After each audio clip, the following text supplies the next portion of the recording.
Welcome. Today we are going to learn listening for specific information. Listening is an important communication tool.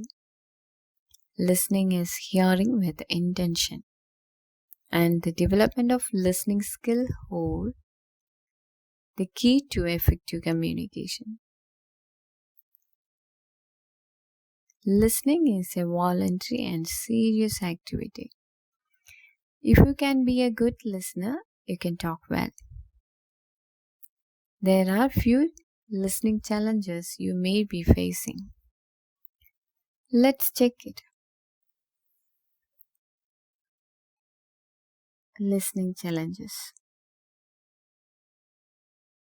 There are many difficulties you may face in understanding a talk, lecture, or conversation in a second language. Here, the second language means English.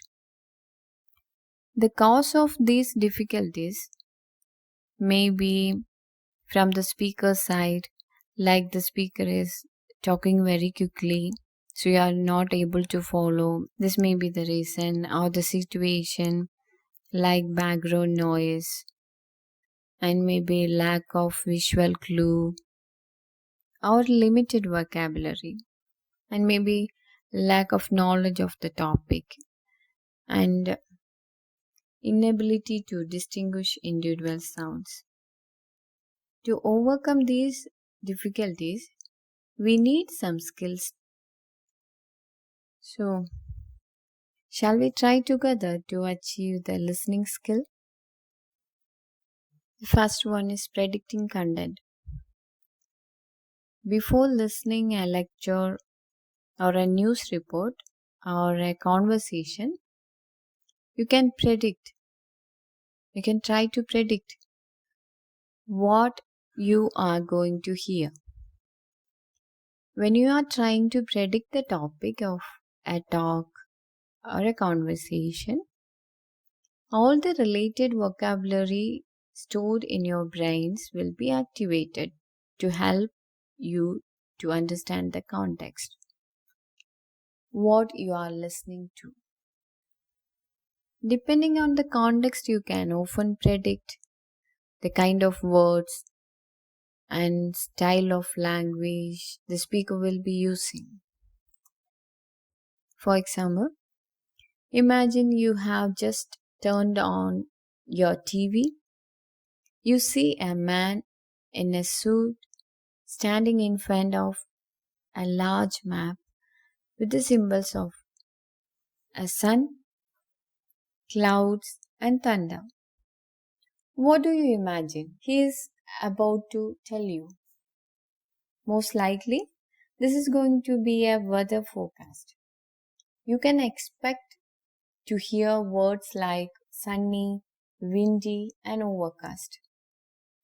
You will probably hear the use of future tense, like it will be a cold start to the day, and there will be a showers in the afternoon, etc.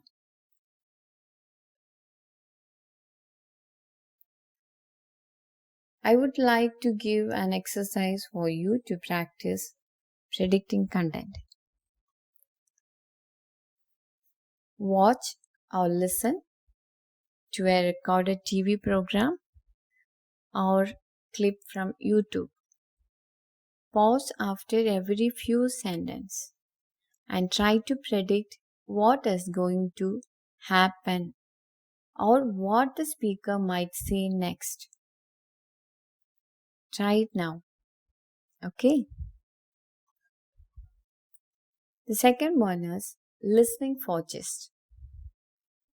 The gist is defined as the most important pieces of information about something or general information without details.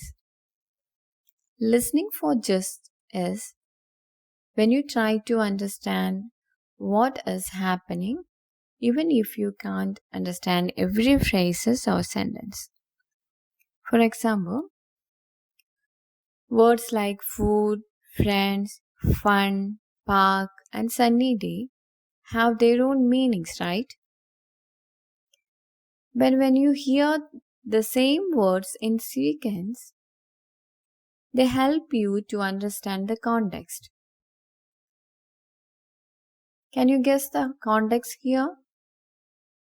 Food, fun, friends, park, and sunny day. Here the context may be about a picnic, right?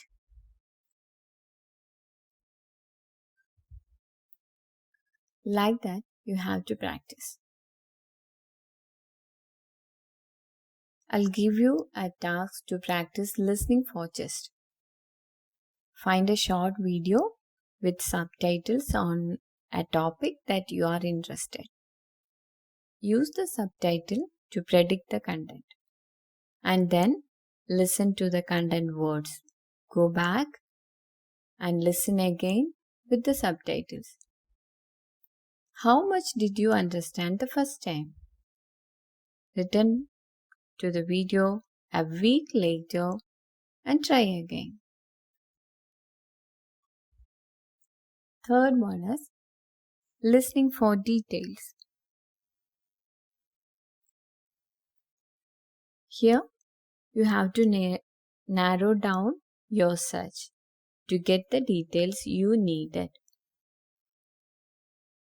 So you are listening for a special purpose, or you are narrowing down your search to get the details you needed.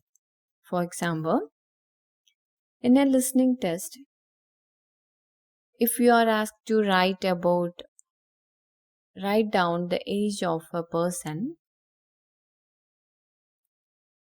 listen for the words related to age or a number that could represent that person's age. If it is a conversation, you might wait to hear someone beginning a question with how old. That is listening for details. Do the following tasks to practice listening for details. Decide on a type of detailed information you want to practice listening for details, and to watch programs where you would expect it to get that information. For example, you could listen to a weather report to get details about weather, or you could follow the sports news to find out the latest results. The fourth one is inferring meaning. Inferring meaning is using clues and prior knowledge about a situation to work out the meaning of what you hear. For example, imagine you are a tourist in a country and you don't know to speak their language. And now you are in a restaurant. You try to pay the bill using a credit card. But the server seems to say something apologetic in response. Even though you don't understand his words. Because you don't know their language, right? You don't know to speak their language. So you didn't understand what he is saying or what he said. And even though you didn't understand his words, you can probably conclude that the restaurant does not take credit cards and you need to pay with cash instead. Similarly, you can infer the relationship between people from the words they use without having to find out directly. Shall we try one conversation to infer the relationship between people? Listen to the situation and guess. Tom, did you do your homework? I did, sir. But the dog ate it. That's terrible excuse. You will never pass your exam if you don't work hard. Here, from this conversation, we can conclude as this conversation is between a student and his teacher.